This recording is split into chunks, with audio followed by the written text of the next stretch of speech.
Denver's mayor outlines his promises for the next year. We ask him what happened to last year's promises. And his apparent comment about his sexual harassment scandal suggests to me he still doesn't get it. Pulling back the curtain on healthcare prices in Colorado. Just what will that scan cost you? And this kid is about to attempt the most Colorado thing we saw today. Next.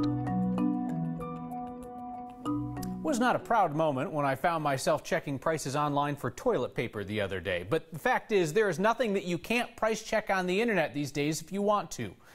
Except, as our 9 Wants to Know team has shown us for a few years now, you cannot usually pre-price your health care, which we cannot live without. Well, now you can, on a limited basis. Here's Chris Vanderveen. It's the machine with the ghastly sound.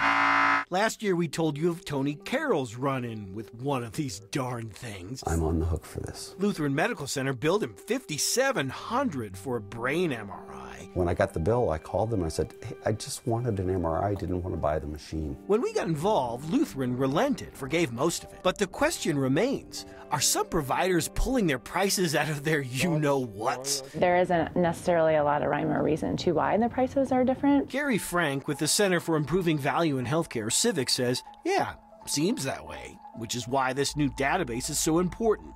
Now, for the first time, patients can see what other patients are paying for such things as MRIs and CAT scans. We really need to take a little bit more ownership over the prices and where we're going to access care because we are paying more and more of the bill. Take, for example, Porter Adventist, owned by Centura and in Denver. Civic's numbers show the average amount paid by the privately insured for a certain type of brain MRI, $490. Head just about a mile south, and Civic says privately insured patients at Health One's Swedish Medical Center pay $1,010 for the same MRI. Valley View Hospital in Glenwood Springs, $4,500. Try it out for yourself. We put all this on our website. MRIs, CAT scans, heck, ultrasounds and bone density tests for good measure. For Next, this is Chris Vanderveen. The Colorado Hospital Association told us today in a statement that it applauds this new tool. They noted, though, that prices vary for a variety of reasons, including staffing and intensity of care. Denver is getting SWAT teams to fight gentrification, perhaps the most prominent promise the mayor made in his State of the City address today. The State of the City, where big ideas are born before they go nowhere for a while, if the past is any predictor. Marshall Zelinger looks at the relief that Denver is pledging to people who are being squeezed out by developers. Denver's Westwood neighborhood near Alameda and Morrison Road is slowly getting a facelift. It could be Denver's next challenge with gentrification. And the mayor's solution is a team called NEST, not Next, NEST, Neighborhood Equity and Stabilization Team. The team will deploy resources specifically tailored to neighborhoods that are under threat of gentrification as new public and private investment comes in. That means as neighborhoods start to go through some changes, the team will help identify resources to keep current residents from getting priced and pushed out. They can say we need help on housing resources or job training or senior tax abatement. Those kind of things that we need to better understand. But what we really need, in addition to the NEST program, is making sure that we have the policies like rent control, that we have policies like a $15 an hour minimum wage at the state level, at the city level. Councilman Paul Lopez represents Westwood, where bonds that voters just approved will fund a new rec center that could be the start of new development. It's important for us to understand the difference between gentrification and responsible community development. The mayor also talked about community development from an affordable housing standpoint, saying he wants to use city pot tax revenue to double the affordable housing fund from $150 million to $300 million. How are we talking about that extra $150 million a year from now? Well, hopefully, we're going to go to the market really soon with those dollars. Within a year from now, we should be out buying more land so that we can begin to help work with some of our developers and community-based organizations that are building affordable housing to get that land under them. What you'll see in areas like Westridge and Westwood and Sun Valley and Montbello is an expansion of programs and development projects that are already being developed. And before you say, what about the pot taxes for everything? The local tax you or your friend pays on pot goes to that city's general fund, which means it can be used for anything. The state portion funds marijuana enforcement and basically new school construction. Nothing else really with schools. You promised they were going to fix everything, Marshall. We were deceived. That's what happened. All right, Marshall, thank you. The only apparent reference that the mayor made to his sexual harassment scandal of the past year was when he introduced his family today. I want you to listen carefully to what he says, and then we'll discuss. My family is also with us today. You know, there is only one Hancock who has sought public service and the scrutiny that comes with it. My family has borne the brunt of that decision, especially over the last 6 months. The mayor said his family has recently borne the brunt of his decision to seek public office. No, Mr. Mayor, your family has borne the brunt of your decision to make sexual advances toward a subordinate at City Hall. Perhaps the mayor is also referencing his son's decision to curse out a police officer using homophobic slurs. His son's behavior is a family issue. Mayor Hancock's behavior in office, that's a city issue. Consider this. Because the mayor is not going to face any consequences for his actions because he's politically invincible, well, then the best Denver citizens could hope for is that the mayor chooses to learn something from his sexual harassment scandal. Apparently not. The mayor thinks his family was burdened by his decision to seek public office rather than his decision to seek a woman at the office. It's not our business whether his family believes that. But Denver citizens, you should know better. Colorado Senator Cory Gardner is in the chorus of Republicans, gently reminding President Trump not to cozy up to Russian President Vladimir Putin, all the while not saying what they will actually do if President Trump continues to publicly side with Putin over U.S. intelligence agencies. Gardner says he wants Russia designated as a state sponsor of terrorism. An investigation finds that the police officers who killed the man who killed their colleague, Douglas County Deputy Zachary Parrish, were justified in their use of force that night. The report out today doesn't get into whether it was wise to go in after the suspect, who was known to be armed and angry at police. Matthew Reel was mentally ill. He had posted online rants against law enforcement. He was heavily armed, 15 guns in that apartment. Investigators say the team of deputies led by Parrish tried to take Reel in on a mental health hold. He barricaded himself in his bedroom and started shooting as the deputies entered. Zachary Parrish was killed and 4 other officers were injured. The DMV has made things right for the 18-year-old we met here Friday, the young woman who just wants her learner's permit but couldn't come up with the right combination of documents to prove she qualified. Alicia, who was adopted from China when she was an infant, got that learner's permit this morning. Following our story, the DMV decided that they would accept the documents that she had already presented, which they originally said did not prove she was here legally. Her passport was expired, otherwise that would have done the job. And her mom tells us when she's ready to get her license, the DMV manager has promised to help her bypass the line to sort this out. And the DMV told Alicia's mom they're going to try to reach out to the adoption community so that nobody else has to go through the same hassle. Our next question comes from the bespectacled man with the glasses tie clip who you saw earlier in this program, Marshall Zelinger. Because Marshall was stuck out in the rain last night during Channel 93.3's Big Gig 2018 concert, but Marshall was high and dry under an umbrella, unlike those stuck out in the rain at Seal's concert at Red Rocks also last night. So what gives? Why does Fiddler's Green allow umbrellas and Red Rocks does not? This is a common problem a lot of people have talked to us about. Red Rocks told us today, well, the easy answer is 9,000 umbrellas in the venue causes a lot of headache for people trying to see around them. A city spokesperson, city owns Red Rocks, went on to say that people who go to concerts and other venues at Red Rocks, they're used to the weather, and they know that rain jackets and ponchos are their best bet.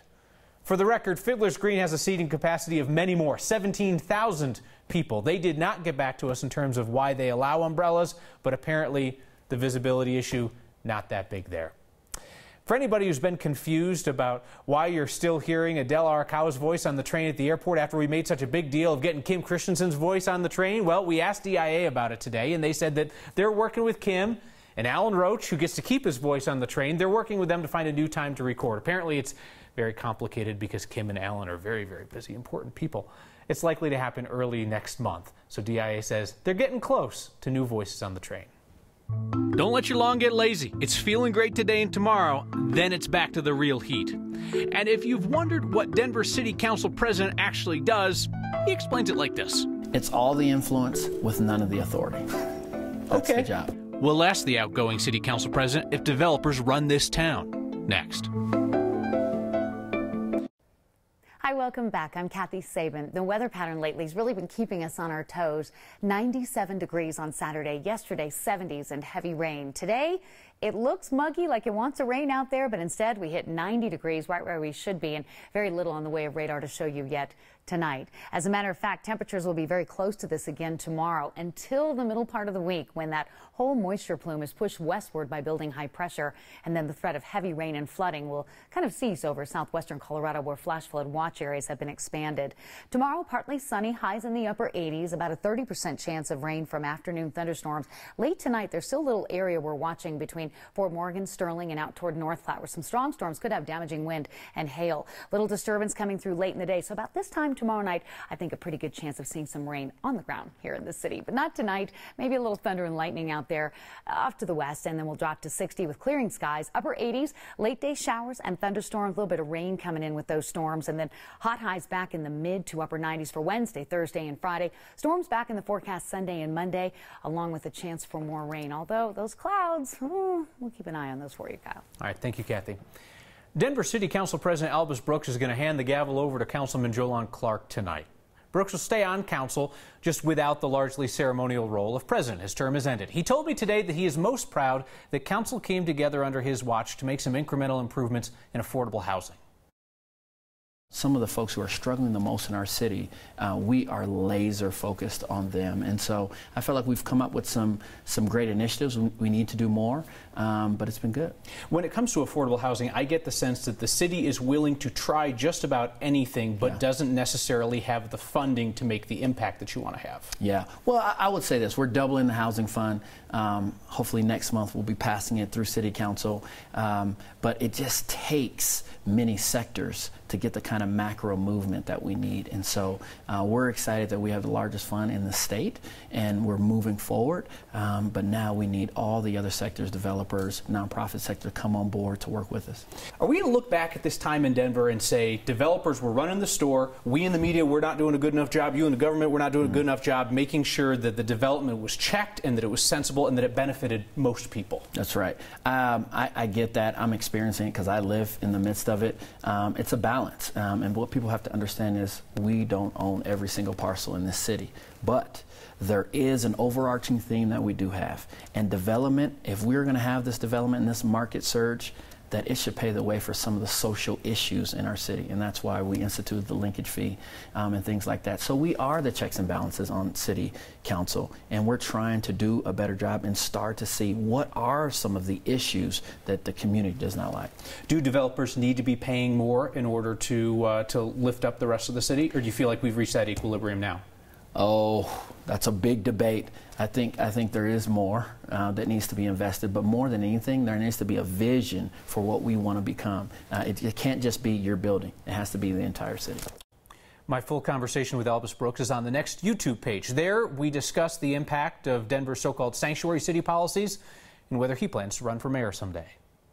Art inspired by the nutty things conspiracy theorists think are underneath our airport. We're living like very weird times, and people are looking for answers. You keep offering free parking lessons to our neighbors who clearly need them. And I know how this would end if I tried it, but this Coloradan's more talented. That's next.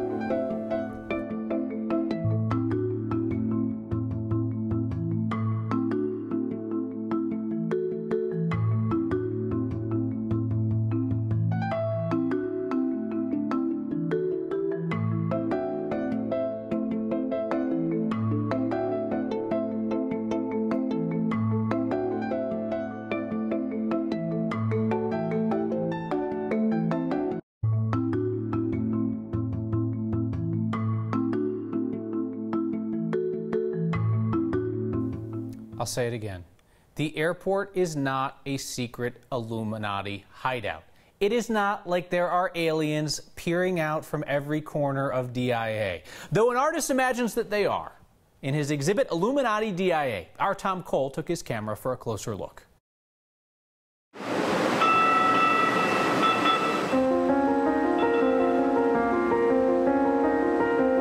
Sometimes people just, they don't know what to make of it. Denver artist Ramon Bonilla has chosen just the right spot. People just went crazy with this. A spot to exhibit his work and his thoughts. For me, art is a way to express ideas that I think are out there. Yeah, out there. In this 700-square-foot room at the corner of 14th and Stout, I'm a sci-fi geek. Bonilla is experimenting with his art. He admits he believes in UFOs and likes the idea that we are not alone. For me, it's kind of like a biosphere, like an esoterical man cave. An esoteric man cave. If you come over here, there's a small space where we have our man cave mini fridge. He also realizes he had to make it comfortable and appealing to those curious enough to enter off the streets. We're living like very weird times and people are looking for answers. Whether it's ping pong or the black light room, they come here and they spend a lot of time just sitting here and doing their own designs. Everyone is welcome to conspire about DIA or any other conspiracy theories, all while listening to 80s music played on a tape machine.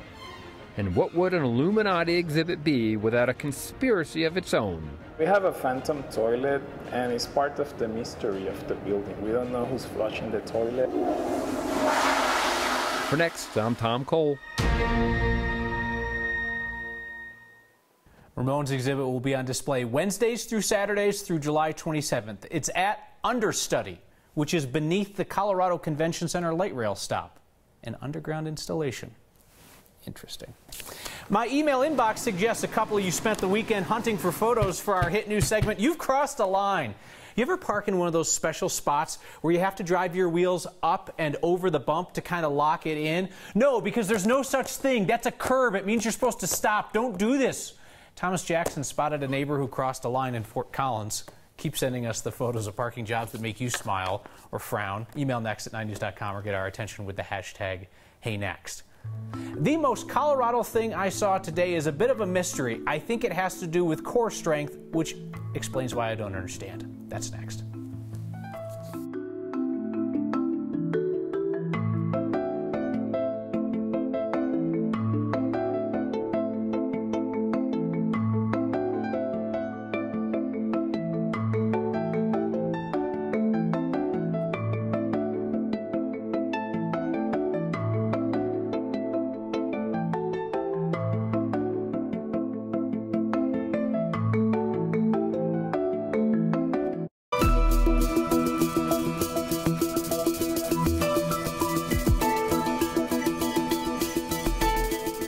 The most Colorado thing we saw today might just be the start of a new sport. If paddleboard gymnastics is going to take off, it's going to be in this state. And remember that you saw 14-year-old Jackson Pearl from Parker do it here first.